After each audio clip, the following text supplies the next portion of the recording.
Hi అండి, ఎలా ఉన్నారు అందరూ? మేము చాలా బాగున్నామండి. ఈరోజు ఈ వీడియోలో చేపల పులుసును సింపుల్గా ఎలా చేసుకోవాలనేది ఈ వీడియోలో చూపిస్తున్నామండి. వీడియో చాలా బాగుంటుంది, ఎండ్ వరకు చూడండి. దీనికి కావాల్సిన పదార్థాలు: ఒక 2 పెద్ద సైజు ఉల్లిపాయలు, ఒక 5-6 పచ్చిమిరపకాయలు, దాంతోపాటు అల్లం, వెల్లుల్లి, ధనియాలు, జీలకర్ర, పసుపు ఇవన్నీ ఒక మిక్సీ గిన్నెలో వేసుకుని దాన్ని గ్రైండ్ చేసి ముద్దలాగా చేసుకుని పక్కన పెట్టుకోవాలి. దీంతోపాటు ఒక పెద్ద సైజు నిమ్మకాయంత చింతపండుని నానబెట్టుకోవాలి. ఇప్పుడు స్టవ్ వెలిగించి ఒక గిన్నెను పెట్టి దాంట్లో ఆయిల్ పోసి, ఆయిల్ కాగిన తర్వాత మనం ఇందాక కట్ చేసి పెట్టుకున్న 5-6 పచ్చిమిరపకాయలను దాంట్లో వేసుకుని ఆయిల్లో పచ్చిమిరపకాయలు బాగా మగ్గనివ్వాలండి. ఆయిల్లో పచ్చిమిరపకాయలు బాగా మగ్గితే మంచి టేస్ట్ ఉంటుందండి పులుసులో. దీంతోపాటు మనం ఇందాక కట్ చేసి పెట్టుకున్న ఆనియన్స్ వేసి కొంచెం పసుపు, దానికి ఆ ఉల్లిపాయలకు సరిపడా ఉప్పును వేసుకొని బాగా మగ్గనివ్వాలి. ఇప్పుడు 1½ స్పూన్ అల్లం వెల్లుల్లి పేస్ట్ వేసి ఆయిల్లో అల్లం వెల్లుల్లి పేస్ట్ని బాగా మగ్గనివ్వాలండి. మనం మంచిగా క్లీన్ చేసి పెట్టుకున్న చేప ముక్కల్ని ఇప్పుడు తీసుకొని దాంట్లో ఒకదాని తర్వాత ఒకటి పక్కన పేర్చుకుంటూ వెళ్ళాలి.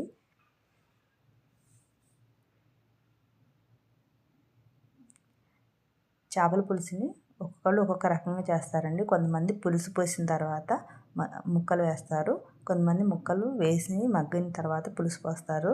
కానీ మా ఇంట్లో ఈ ప్రాసెస్లో చేస్తారండి చేపల పులుసు. కానీ చాలా టేస్ట్గా ఉంటుంది. దీనికి సరిపడా ఉప్పు అంటే మేము 1 కేజీ చేపలు తీసుకుంటున్నామండి. దీనికి 1½ స్పూను ఉప్పు వేసాను. 2 స్పూన్స్ పెద్ద స్పూన్తో కారం వేసామండి. కారం ఎక్కువగానే పడుతుంది, పులుసు కదా, ఉప్పు కారాలు ఎక్కువగానే పడతాయి. కారం వేసిన తర్వాత గిన్నె మీద మూత పెట్టి మగ్గనివ్వాలండి. ఇప్పుడు లైట్గా మగ్గడం వల్ల చేప ముక్కల్ని టర్న్ చేసినా అవి ముక్కలు విడిపోవండి. లేకపోతే క్లాత్తో కుదిపినా కూడా చేప ముక్కల్ని రెండో వైపు టర్న్ అవుతాయండి. ఆ వీడియో క్లిప్ మిస్ అయిందండి. దీని మీద మూత పెట్టి మంచిగా మగ్గనిస్తే ఆయిల్లో చక్కగా మగ్గుతాయండి. ఇప్పుడు మనం ఆల్రెడీ చింతపండు పులుసుని తీసి పక్కన పెట్టుకున్నాము. ఆ పులుసుని ఈ ముక్కల్లో వేసుకొని ఆ ముక్కల్ని ఆ పులుసులో మగ్గనివ్వాలండి.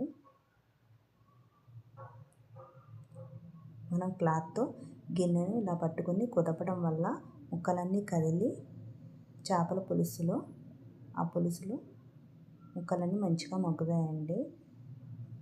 ఇప్పుడు కొంచెం కొత్తిమీర వేసుకొని మూత పెట్టుకొని ఒక 10 మినిట్స్ని ఉడకనివ్వాలి. 10 మినిట్స్ తర్వాత చేపల పులుసు రెడీ అవుతుంది. చూడండి ఎంత బాగా నూనె తేలిందో. చేపల పులుసు రెడీ అయిపోయినట్టయితే ఒక 15 మినిట్స్ అలా వదిలేస్తే చేపల పులుసు మంచిగా సెట్ అవుతుందండి.